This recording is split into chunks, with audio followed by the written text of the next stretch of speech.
မျိုးသမီးဟာနေမြို့လေးကိုပြောင်းလာတာမကြသေးပါဘူးဒါပေမဲ့ဒီနေရာကအရာအလုံးထူးဆန်းနေမှမကြခင်မှာပဲသူမသိလိုက်ရပါတယ်ရွာသားတွေမှာအလောက်ကိုင်မရှိတာတေချာပေမဲ့လည်းနေတိုင်းဈေးကြီးတဲ့ဝိုင်းဒီတွေတောက်ပြီးအကောင်းစားကိုပြီးအမဲသားတွေကိုစားသုံးနေကြကအရန်ကိုချမ်းသာကြွယ်ဝတဲ့ဘဝမျိုးကိုဖျက်ဆီးနေကြပါတယ်ပိုပြီးထူးဆန်းတာကရွာထဲကလူတိုင်းနီးပါးအိမ်မွေးတိရစ္ဆာန်လေးတွေမွေးထားကြတာပါပဲဒေစီတို့မိသားစုပြောင်းလာတဲ့အချိန်မှာရွာသားတွေကအလွန်ကိုနှွေးနှွေးထွေးထွေးကြိုဆိုခဲ့ကြတာကြောင့်သူမရဲ့တန်တရားတွေကိုဒေစီကမနေနိုင်ပဲမေးကြည့်ခဲ့ပါတယ်ဒါပေမဲ့သူမမေးလိုက်တဲ့အခါတက်ကြီးရွယ်အိုအမျိုးသမီးနှစ်ယောက်ကအနှဲငယ်နေရခတ်သွားပုံရပြီးစင်ကြေတစ်ခုပေးကစကားလမ်းကြောင်းလွှဲသွားခဲ့ပါတယ်ဒါကြောင့်ဒီရွာမှာဖုံးကွယ်ထားတဲ့ရှိုးဝက်ချက်တစ်ခုရှိနေရမယ်လို့ဒေစီတယောက်ရိပ်မိသွားပါတယ်အဲ့ဒီညမှာတော့သူမရဲ့တန်တရားတွေကိုခင်ပွန်းဖြစ်သူကိုပြောပြခဲ့ပေမဲ့သူမရဲ့ခင်ပွန်းကတော့ဒီကလူတွေဟာရိုးသားအေးဆေးတယ်လို့ပဲထင်မှတ်ထားပါတယ်ဒီအသက်ရွယ်ကြီးတဲ့ရွာသားတွေဟာသူတို့ရဲ့ပင်စင်စားစုဆောင်းငွေတွေနဲ့တက်တောင့်တက်တာနေထိုင်နေကြတာဖြစ်ပြီးဒါကြောင့်အလုပ်လုပ်เสียရမလို့တာဖြစ်မယ်လို့ယူဆခဲ့ပါတယ်သူ့ရဲ့ရှင်းပြချက်ကိုကြားပြီးတဲ့နောက်မှာတော့ဒေစီလည်းစက်မမေးဖြစ်တော့ပါဘူးနောက်တစ်နေ့မနက်စောစောဒေစီပြေးလေ့ကျင့်ခန်းလုပ်နေချိန်မှာမနေ့ကအမျိုးသမီးကြီးနှစ်ယောက်တောအုပ်ထဲသွားနေတာကိုအမှတ်မထင်တွေ့လိုက်ရပါတယ်တီးကျင်စိတ်ကြောင့်သူတို့နောက်ကိုတိတ်တဆိတ်လိုက်သွားပြီးစောင့်ကြည့်နေခဲ့ပါတယ်အမျိုးသမီးနှစ်ယောက်ဟာသူတို့ပွေ့ချီလာတဲ့အိမ်မွေးကြောင်လေးကိုကြောက်တုံးတတုံးပေါ်တင်လိုက်ချိန်မှာပဲဒေစီစီကထွက်လာတဲ့အတန်ကြောင့်သူတို့သတိထားမိသွားပါတယ်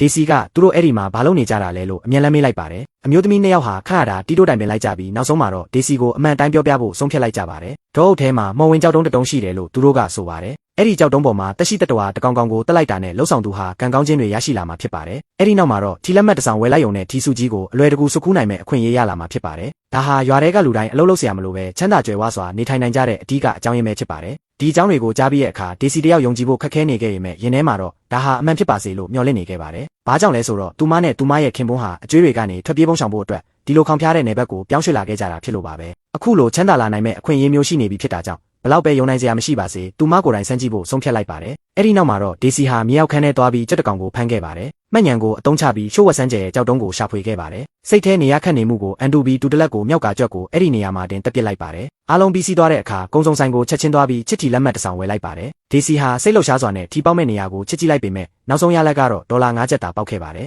ဒါဟာသူမစိတ်ကူးထားတဲ့ထီစုကြီးနဲ့လုံးဝကိုကွာခြားနေပါတယ်ဒေစီလည်းထီလက်မှတ်ကိုယူကအမျိုးသမီးကြီးနှစ်ယောက်ကိုချက်ချင်းသွားရှာပြီးသူမကိုလက်ရက်လေချင်းဆိုပြီးဆွဆွဲပါတော့တယ်တိရစ္ဆာန်တကောင်ကိုရေစပူစော်ပြီးတာတောင်ဘာကြောင့်ဒီလောက်နည်းနည်းလေးပဲပေါက်ရတာလဲဆိုပြီးသူမကစက်တိုက်မေးခွန်းထုတ်ခဲ့ပါတယ်ဒေစီကြက်တကောင်ကိုတက်ခဲ့တယ်ဆိုတာကိုအမျိုးသမီးနှစ်ယောက်သိသွားချိန်မှာတော့သူတို့ကနည်းနည်းလေးမှအံ့ဩမသွားပါဘူးထီစုကြီးပေါက်ဖို့အတွက်ဆိုရင်ကိုတကယ်ချစ်မြတ်နိုးတဲ့တက်ရှိတတော်ကိုရေစပူစော်ရမယ်လို့ဒေစီကိုအေးအေးဆေးဆေးပဲပြန်ပြောပြခဲ့ပါတယ်ဒါကြောင့်ပဲရွာထဲကလူတိုင်းဟာသူတို့နဲ့အိမ်မွေးတိရစ္ဆာန်တွေကြားကတန်ရောစင်ပုံမခိုင်မာလာစေဖို့နေတိုင်းဖက်တွေရွရနေကြတာဖြစ်ပါတယ်ဒီရှင်းပြချက်ကိုကြားပြီးနောက်မှာတော့သူမရဲ့သမီးလေးအခြေရဆုံးခွေးလေးကိုဒေစီရုတ်တရက်တတိယသွားပါတော့တယ်